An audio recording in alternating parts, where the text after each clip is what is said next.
Why are the viewers dropping? Because a lot of people that previously thought, and by the way, this is like a bait account, right? Like this person, Houthis for win, 100% is like one of the people I'm talking about that spends all their time in subreddits and came in here and unironically made another new sock account specifically to ask this question. Viewers are dropping across the board on every platform for almost every single content creator. I know which community that you're probably coming from because you guys like I think look at my analytics more than I do. Which you know I hope that that gives you a little bit of happiness. I don't know, but overall, views are dropping across the board for every platform. But the reality is, I think that many people who fancied themselves to be like anti-Trump progressives didn't realize that they were just, you know, joining in on the fun and fantasizing about how like radical their politics are. And once they actually had to think about like America's involvement in the global affairs, they realized like, no, I actually do like America's involvement in the global affairs. I do think that America's actions are like oftentimes for good. And that is a position that is very reactionary. In a way, that position is no different than looking at the current situation with transphobia. And if you're not a trans person, okay, see, yeah, I don't even come from subreddits. I used to watch you until you became a full-fledged tanky. My friend, you're using terms like full-fledged tanky. You made a fake account that you falsely wrote Houthis for win, specifically to like, I guess, present yourself as like a pro-Yemen poster or something. And you created this alternate persona for yourself to come in here specifically to try and have a conversation with me and like bait me into responding to you. And it's like very odd because this is the behavior of an extremely online person. And we all are extremely online here, but this is also the behavior of an extremely online person that's, you know, very sad. It's just, you know, this is the type of stuff that I think back in the day, maybe like 10 years ago, we would look at online and go, oh, that's like a mentally ill person behaving this way. Nowadays, this kind of opinion this kind of behavior has been totally normalized. Use that energy. I'm sad because you've let go of your old values. This is not true. This was always my values. My values always were that America is a burden on the planet. America lies and acts like it's the police of the world for good. It's you whose values have changed. That's the point. One of my most famous moments that everybody yelled at me that many people were actually in support of was when I was talking about 9/11, which is ironically tied back to Yemen. My criticism of Dan Crenshaw at that time directly revolved around Dan Crenshaw refusing to stop arming Saudi Arabia, arms which actually went to Al-Qaeda.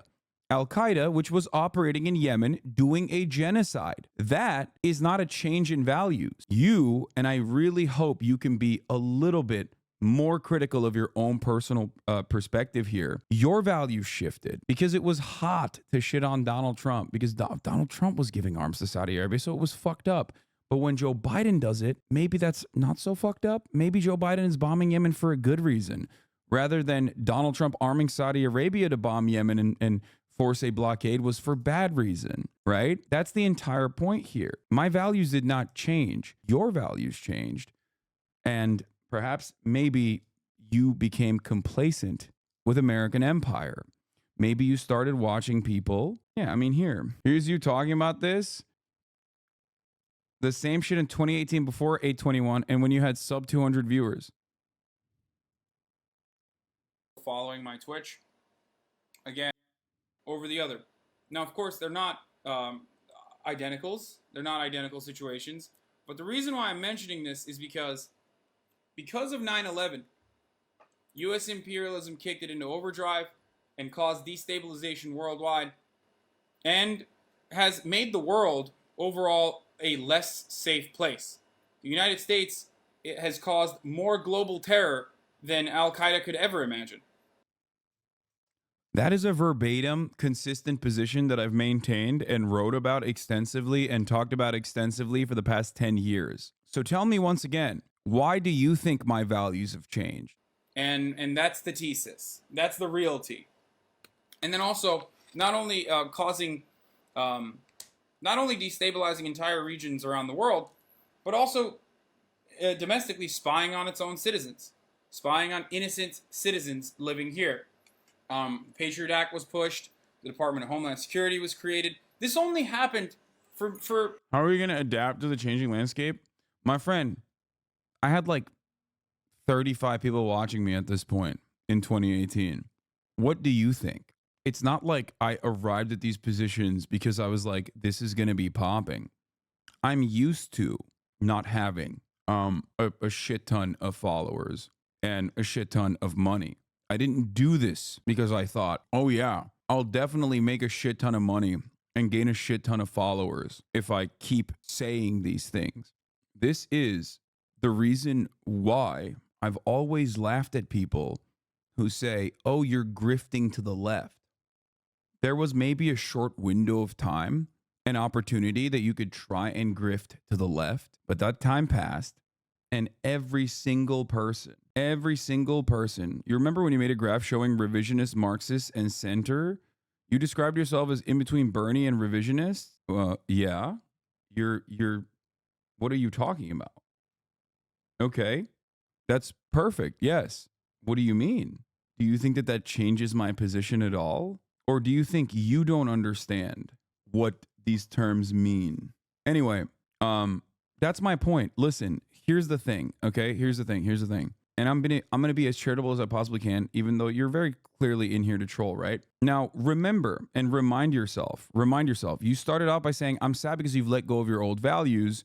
You just saw a video from 2018, probably even before you started watching, of me saying the exact same things, even before my famous America Deserved 9/11 moment, right? And the problem is, you probably personally, this shows investment, right? This shows a tremendous amount of investment. You put a lot of thought and effort into like trolling me, and I appreciate that.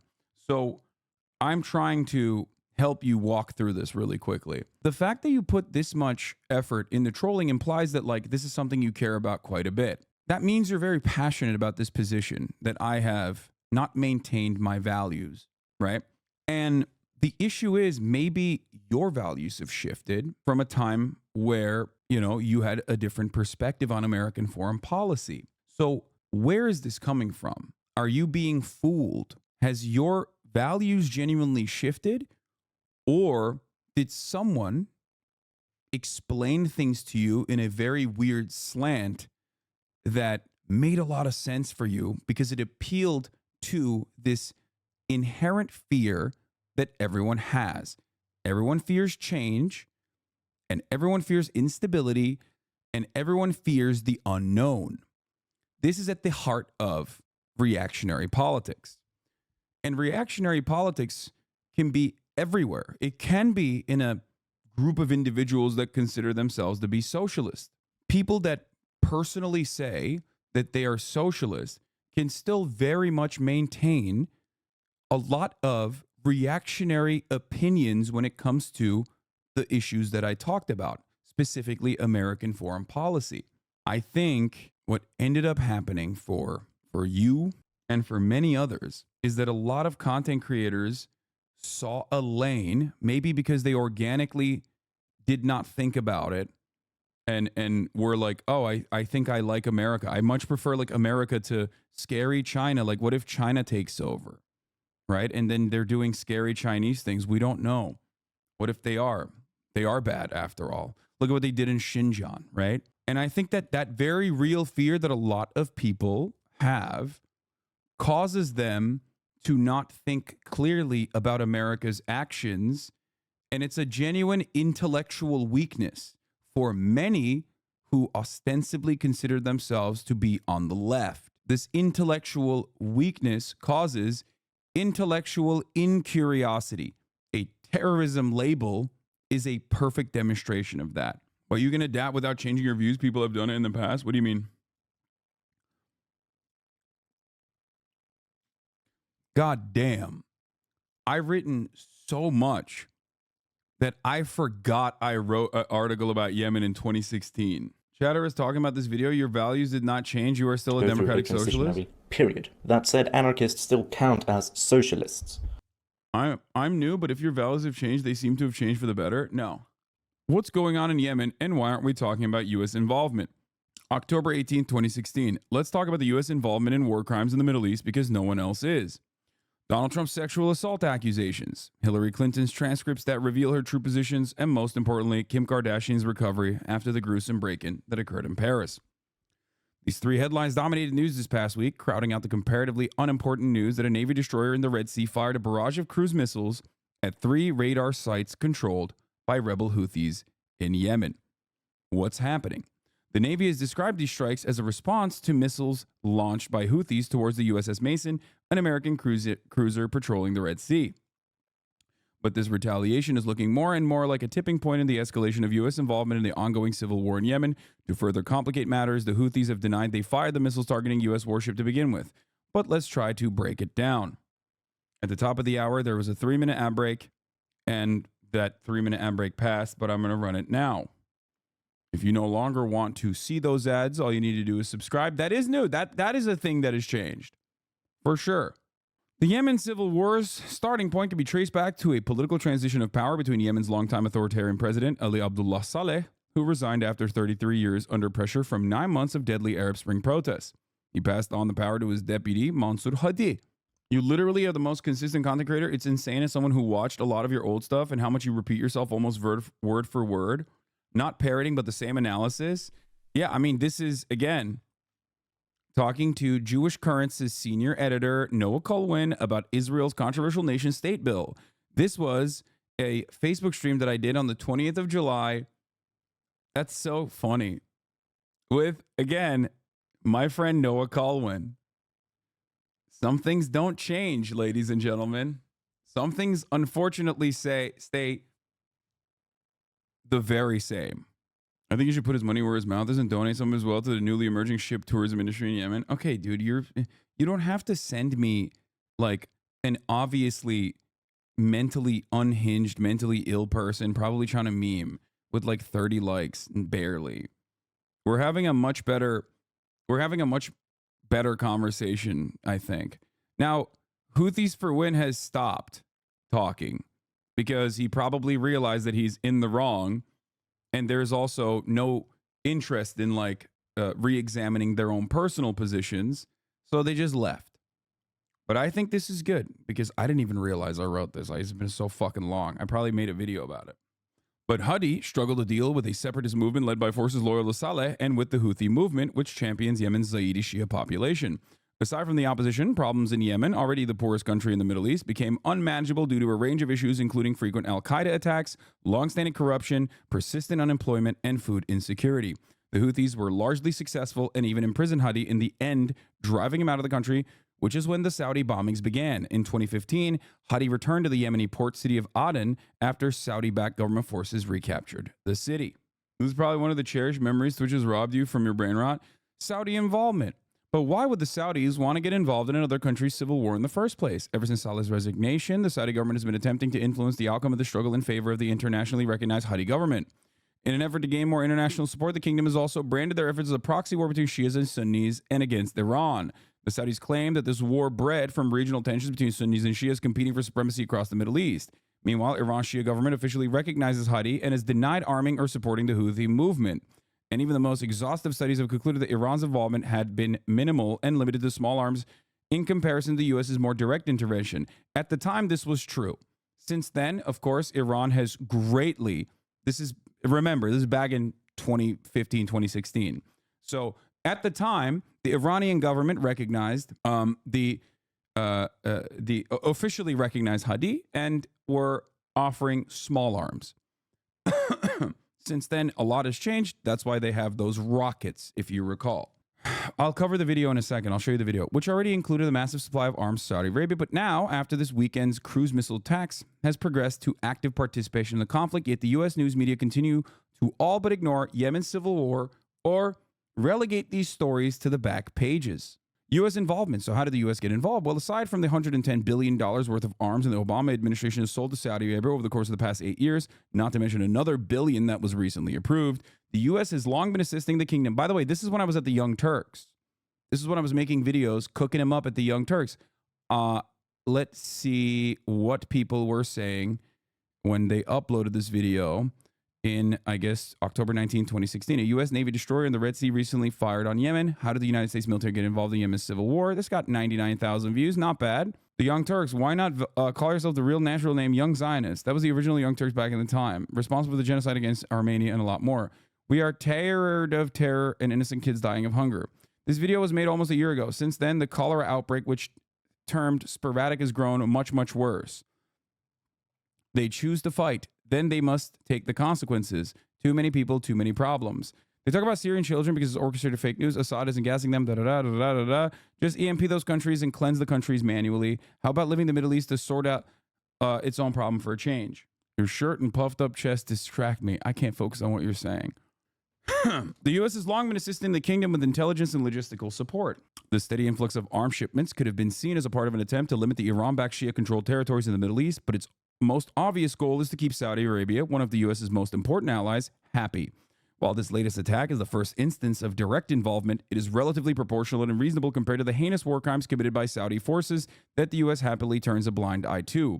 Oh, also, the U.S. has been steadily bombing positions al-Qaeda has held in parts of Yemen for some time now, but both the AQAP and ISIS have increased its influence over certain parts of the country as a result of the power vacuum in Yemen, so our plan is backfiring tremendously on a strategic front as well.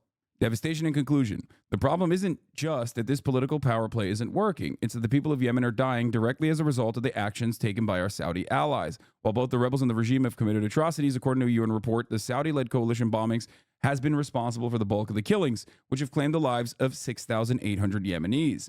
In 2015, there were 101 attacks just on schools and hospitals. The attacks have forced Doctors Without Borders to pull out from most positions within the country. This conflict, by the way, that's like Israel shit that Saudi Arabia is doing in Yemen and did in Yemen for years and years and years. This conflict and the accompanying blockade has also led to widespread famine, with UN's World Food Program estimating that there are 14 million food insecure people in Yemen, leaving its people without access to food, water, and medical supplies. There have also been sporadic cholera outbreaks, which of course got so much worse, further devastating the civilian population. In total, almost 3 million people have been displaced. So will a new presidential administration change the direction of militarily interventionist U.S. foreign policy and start caring about the death of Arab civilians? Probably not. Hillary Clinton's track record as a war hawk and Donald Trump's multiple statements about Muslims and his plans to bomb the hell out of ISIS and their families are reason enough for me to think will most likely continue the Obama administration's current policy of assisting the Saudi kingdom in committing war crimes. The only question is whether this latest cruise missile strike is just the first of many more to come, leading to deeper and more direct U.S. involvement in Yemen's civil war. And thanks to the U.S. news media's near blackout on the Yemeni civil war, we might never even know. But at least we'll be fully briefed on whether Billy Bush keeps his job on the Today Show. When people tell me my positions have changed throughout time, this is a good exercise. I forgot about articles that I've written in the fucking past. A chatter reminded me of this article that I wrote in 2016. Now, remember, and I hope you can go back in time and think about what your positions were in 2016. Almost 10 years ago. It's obviously 8, but almost 10 years ago. Many of you were children. I thought trans people were gross back then. I love my personal growth. Exactly. You say, what do I always say so much that multiple community members have made edits organically about how you repeat yourself often? Yeah. I mean, here, there's the YouTube video of it as well. Sexual assault accusations, Hillary Clinton's transcripts that reveal her true positions, and most importantly, Kim Kardashian's recovery after the gruesome break-in that occurred in Paris. These were the 3 headlines that dominated the news this past week, crowding out the comparatively unimportant news that a Navy destroyer in the Red Sea fired a barrage of cruise missiles at 3 radar sites controlled by rebel Houthis in Yemen. The Navy has described these strikes as a response to missiles launched by the Houthis towards the USS Mason, an American cruiser patrolling the Red Sea.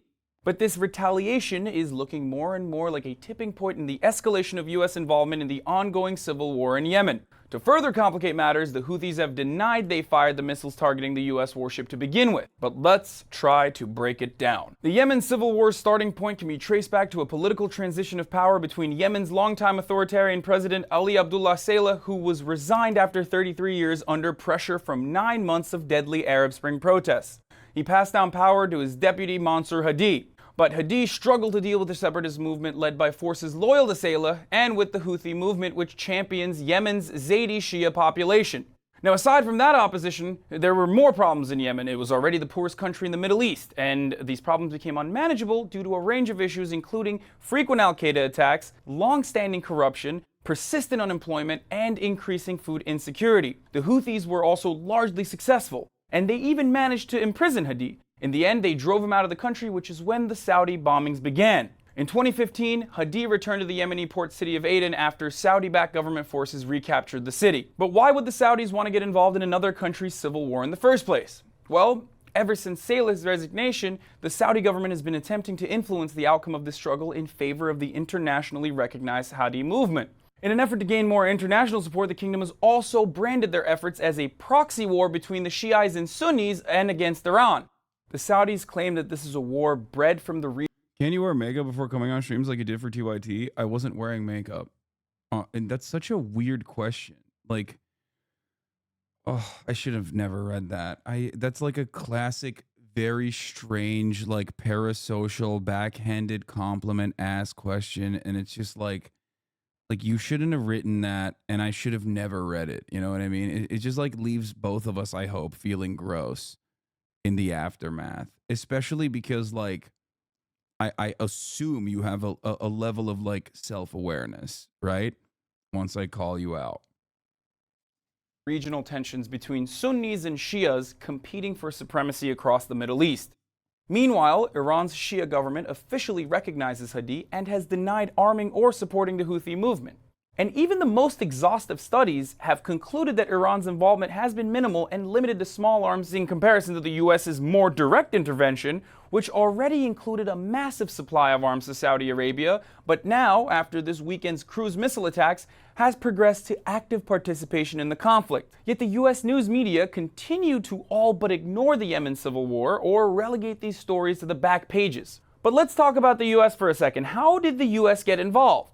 Well, aside from the $110 billion worth of arms the Obama administration has sold to the Saudi Arabian government over the course of the past 8 years, not to mention another billion that was recently fast-tracked, the U.S. has long been assisting the kingdom with intelligence and logistical support. This steady influx of arms shipment could be seen as part of an attempt to limit the Iran-backed Shia-controlled territories in the Middle East. But it's the most obvious goal for the U.S. to keep Saudi Arabia, one of the U.S.'s most important allies in the region, happy. While this latest attack is one of the first instances of direct involvement, it is relatively proportional and reasonable compared to the heinous war crimes committed by Saudi forces that the US happily turns a blind eye to. Oh, also, the US has been steadily bombing positions al-Qaeda has held in parts of Yemen for some time now. But both ACAP and ISIS has increased its influence over certain parts of the country as a result of the power vacuum in Yemen. So our plan is backfiring tremendously on a strategic front as well. And the problem isn't just that this political power play isn't working. It's that the people of Yemen are dying directly as a result of the actions taken by our Saudi allies.